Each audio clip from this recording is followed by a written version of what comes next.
আসসালামু আলাইকুম বন্ধুরা, আপনারা সবাই কেমন আছেন? আপনাদের মাঝে আবারও একটি নতুন ভিডিও নিয়ে আমি আসলাম। আমার হাতে আপনারা দেখতে পাচ্ছেন একটি অটোকাড। এই অটোকাডটি একটি আইসির মাধ্যমে তৈরি করেছে এবং 503 একটি বিয়ার লাগানো আছে এবং দুইটি রিলে আছে। মাঝখানে যে পয়েন্টটি দেখতেছেন, এখানে ব্যাটারির থেকে দুইটি লাল কালো তার ইন হবে এবং আপনারা এই জায়গায় কালেকশনটি করবেন। এবং পাশে দেখতেছেন ব্যাটারির আউটপুট লেখা আছে, এখানে প্লাস এবং মাইনাস লেখা আছে। এটির কাজ হলো সুইচিং করা। আপনারা লাইট এবং ফ্যান যদি চালাইতে চান, এটির মাধ্যমেই অটো কাট হবে, কারেন্ট চলে গেলে জ্বলে উঠবে। পাশে দেখতেছেন এসি ইন 12 ভোল্ট এবং 15 ভোল্ট দুইটি ডায়োড আছে। ডায়োডের ট্রান্সফরমার থেকে দুই পাশে দুইটি তার এই জায়গায় ইন করবেন। আর পাশে আছে কমন লেখা। এই জায়গায় আপনারা ট্রান্সফরমারের যে মাঝখানে তারটি রয়েছে সেই তারটি কমনে লাগিয়ে দিবেন, তাহলে আপনাদের সম্পূর্ণ কাজ কমপ্লিট হবে।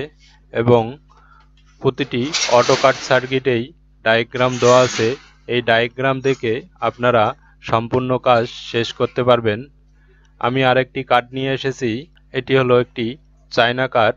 এ জায়গায় এসি ইন হবে 220 ভোল্ট আর এ জায়গায় আউটপুট, তার মানে ট্রান্সফরমারের যে দুইটি এসি লাইন আছে এই জায়গায় দিতে হবে।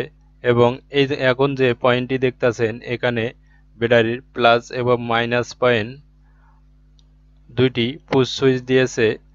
পুশ সুইচের কাজ হলো ব্যাটারি ফুল এবং লো কাট করা। আপনারা এই দুইটি সুইচের মাধ্যমে সেটিং করতে পারবেন।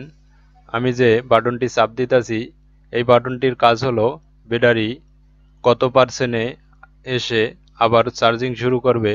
এটি ডাইন পাশের সুইচটি হলো 14.5 ভোল্টে সেটিং করা থাকে।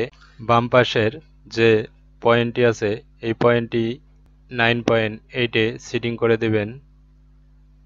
বাংলা বোর্ডটির আপনাদের কাছে মূল্য নিব 150 থেকে 80 টাকার মধ্যে। আর পাশে যে চায়না বোর্ডটি দেখতেছেন, এই বোর্ডটির মূল্য হলো 450 থেকে 500 টাকা আপনাদের কাছে মূল্য নিবে। ভিডিওটি যদি ভালো লাগে অবশ্যই চ্যানেলটি সাবস্ক্রাইব করবেন, পাশে থাকা বেল আইকন বাটনটি পুশ করবেন। নিত্য নতুন ভিডিও ছাড়লে আপনারা সবার আগে দেখতে পারবেন। সম্পূর্ণ ভিডিওটি দেখার জন্য আপনাদেরকে অসংখ্য ধন্যবাদ।